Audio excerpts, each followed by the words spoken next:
Hi everyone, welcome back to my channel, and if you're new, welcome. Today we are going to be talking about how to know your own self-worth. And I think this is really important because we all have those moments in our life when we end up feeling not so good about ourselves, and we suddenly start questioning ourselves. We suddenly start thinking, am I actually all that I think that I am? And you have those moments where you're not valuing yourself and your self-worth gets impacted. So you need to watch this video for those moments, and I'm going to give you some quick tips that are going to help you come to terms with it, figure it out, and get your self-worth back. So if you're new here, just wanted to introduce myself. My name is Ankita and I'm a leadership coach, and I've learned a few things around my life which I want to share with you. And on this channel, we are all about being happy and joyous and becoming a better version of ourselves, even if it's slowly, but it has to be joyously. And we are building lasting impact here. So the first thing that I need you to know about building your self-worth is to know your value. And for that, it's very important for you to be really honest with yourself. We'll start off by making peace with ourselves. So just go back to a situation or the actual situation which is making you feel not so good about yourself, which is impacting your self-worth. Sit down, reflect upon it, understand what really happened, and be true to yourself. Sit. What was the factors that were contributing to it? Were you in a certain environment? Was it a certain person that was pulling you down? What was happening inside you that was making you feel like you're not worthy, which was making you feel like your value is diminished, which was making you feel not so good about yourself enough for you to question who you are? And what's important is to realize the most fundamental belief is that you're worthy. And where is that belief in your life shaken? Do you feel you're not worthy of love? Do you feel you're not worthy of success? Do you feel you're not worthy of being financially well? Do you feel you're not worthy of being healthy, keeping up with exercise? I want you to pick a situation, and we can repeat this example with every situation that you want to repeat it with, but for now, pick one situation, right? And if you suddenly feel like I'm not worthy of being healthy because, hey, I'm a shitty person, I don't do this, I don't do that, XYZ, and I have all this proof in my life that I've not done it. So take that proof that your brain is giving you, sit down and analyze it, right? Make peace with yourself. Hey, I did that. Hey, that happened. Sit down. And again, factors that are impacting that situation, be objective. Try to put a lens on it as objective as you can. And even if it is a story that's coming up in your mind, just sit down and analyze what it is. Because I want you to be at a neutral stage. I don't want you to be at an emotionally charged state as we're talking about this. So make a list of things. So for my example, it could be something like, I've not really been the most healthiest person in the past few years, and I feel like I could do better. I started things, then I stopped. So I sat down and I made a list objectively of what happened, what didn't happen. So in my list, it was like, Ankita, you're not being healthy. And my answers to that were, yeah, I had stress from work. I did not have time issues. I was not keeping well. I did not have enough options that excited me to pursue it. So I became real with myself, and I was like, hey, I was being lazy. So these were the things that I came up with, and that I don't really believe with all of them, but that's what my brain was throwing. And I came to peace with the fact that this is where I am right now, okay? So you make peace with where you're at for that particular situation right now. The next step that I want you to do is to reflect, sit and analyze that information. Now, when I'm saying something like, hey, I was not doing this, I was doing that, I should have done this, I should have done that, all of that you analyze. What was impacting it? What was coming to you? What was causing you to be that way? I was not able to exercise last year because I had a lot of health issues. I had a lot of, there was a certain person that I was training with, which I didn't really, gel with, vibe with and stuff. And I should have had boundaries there, but I did not exhibit those boundaries. Now, if you put this in another situation, if it's like you were at a meeting and you did not show up the way that you wanted to, you did not speak up, somebody put you down, what's happening there? Analyze the situation. What was it that they wanted from you? What was it that you wanted from that situation? What did not work out? And the next bit that you actually need to analyze here is once you've come to the neutral step from the previous step, what you're going to do is you're going to think of that situation objectively as somebody you hate doing it and then you're going to do it as somebody who you love is in that situation doing that. So when you hate somebody and you're like, hey, you were shitty, you didn't exercise, or hey, you did really bad at that meeting, and like find all the wrong things that were happening in that situation. You were not prepared, you did not show up, you did not do this, you're not using your skills, all of these different things that you can attribute, or you would find faults with others, or others could find fault with, or others have found fault with. In those situations, you come up with that list, and that gives you an objective of the extreme negative side of it. And then we go to the positive side. If your best friend, if somebody you're really close to, your family member, or your niece, nephew, your child was in that situation and they did it, if that particular situation happened with them, what would your answers be to them? What would you say to them? That's like, yeah, you didn't study, but there was a lot going on. Yeah, you didn't do this, but there was XYZ going on. There would be something that you come up with. Yeah, you just need to show up better. You need to prepare a little more. You need to make sure you're sleeping right. You need to know that you have the right support and then you can ask for support.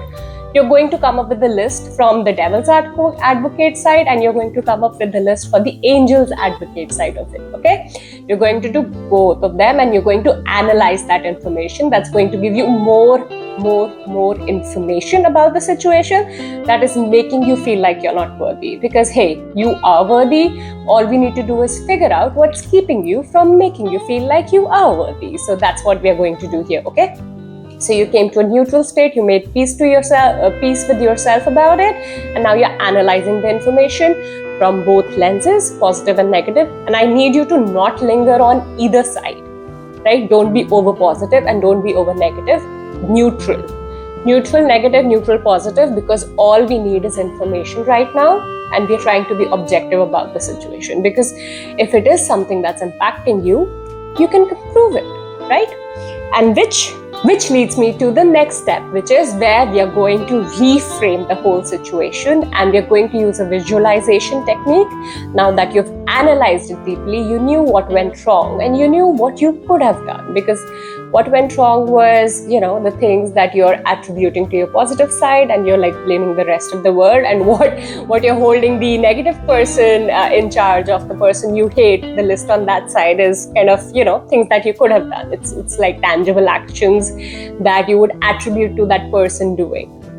Could be similar, right? So now you know what you need to do. You know what the gap is. The gap is skill. The gap is you not having enough sleep. The gap is you not having the support. You're not asking the right questions. You don't have the language to speak up. You're not setting boundaries.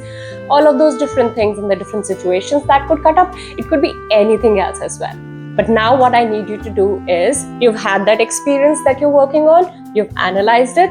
Now you sit and visualize how it actually should be. The next time you're in that same situation, or if it's the exact same situation that is in your mind, how would it rather go, right? So you close your eyes and you go into that moment where it was, and instead of you doing something wrong, you're now doing the right things because you know what needs to be done. So if it was because you were not prepared, you now have meeting notes, you now have speaker notes, you now have things that will help you show up with. You have studied, you have skilled up, you've done your research, you have what needs to be done, or you're well slept, you ate well, you have the medicine that's needed for you to be able to focus. You took a person with you if you don't have the skills to help you out. So you analyze yourself, you go back to not just the point of time of the moment happened, but even before, where you're preparing for the situation, where doing the right thing, you see yourself succeeding. So you start with your preparation mode, you do all the things in your list that you think need to be done to make that situation right. You see yourself doing it. That will give you a lot of confidence boost, and that will help your brain see it has already happened.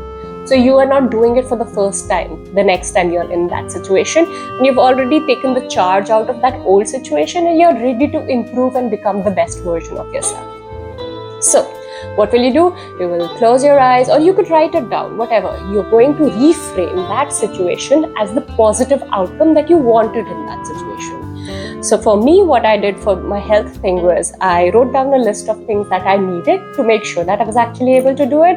I had the right trainer who had trust, faith in me, who was supporting me through my journey.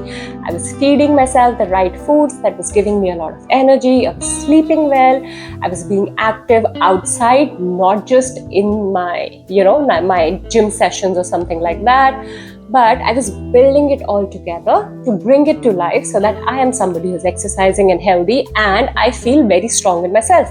I feel I'm worthy of being those situations. I feel I can stand up for myself and defend myself if such a situation should arrive, God forbid, and if I need to, right? And then I see myself as being able to do things that I want to do, being able to run as fast as I need to, as long as I need to, being able to see that my body has slimmed down in the ways that I needed to. It's feeling stronger. I have shoulder strength, I have leg strength, all of those different things. And what will that make me feel? What will that emotional state bring me to? Because that emotional state is what we are aiming for. It's not just the action, but you have to make it as real as you can, and that's really going to help you so much. So you keep picturizing yourself, keep visualizing yourself in that moment, that storyline. It's like a movie that's working out for you, or you're writing it out. Like, this happened, that happened, I did this, I did that, and that made me feel vividly. How did you feel in your body? How did you feel in the environment? How did people respond to you? What were you hoping to get out of it? All of that you bring together, and that's how you're going to build that value, that worth for yourself inside it, and see what matters to you, see what's the result of it all. Okay, so you're going to do this process for everything that's coming up that you feel like you're not worthy of, or you need to have, or XYZ. And it's going to be, those things keep coming up in life. Like, as you level up, you'll have new challenges. Sometimes you'll have old challenges that come back in different shapes that you need to work on. So you need to do this. You need to be active. You need to be somebody who's going to work on themselves. Because if it's a skill, anything can be learned. Any skill can be learned. If it's an emotional state, you can learn how to manage before and after and during. If you allow your body to respond to it and teach it what it needs to be instead, you regulate your nervous system, you're much more prepared, you feel more resourced. You need help, you ask for help, you research, you find things that you can do about it. Don't feel like you can't do something about it. You are the maker of your own destiny. You choose what you want. And visualization really helps to make it real. It tends to work for most people, and in case that's not working for you enough and you're getting lost, you can also write, you can also speak. You make it happen the way it works for you, okay? Awesome! So, you're in neutral state, you've analyzed it, and you're doing it as it should be in your brain, and you're able to create your reality. I really hope this resonated with you. I really want to know what you're working on. It would be so cool to know. Leave it in the comments below. If you feel like somebody could benefit from this video, please do share it. And you better be subscribed to this channel now, because why are you not? Come on. Take a second and click that subscribe button and that bell notification so you know when I'm uploading this cool content that makes you better. And if you like this video, I'm going to tag another video in the notes below, which is going to help you, which is a little bit more about technicalities of self-worth and how to get there, the moment that you need to get to, and how you want to be there, right? And that's about it for this day today. See you in my next video. I hope you have a lovely day ahead. Lots of love. Bye.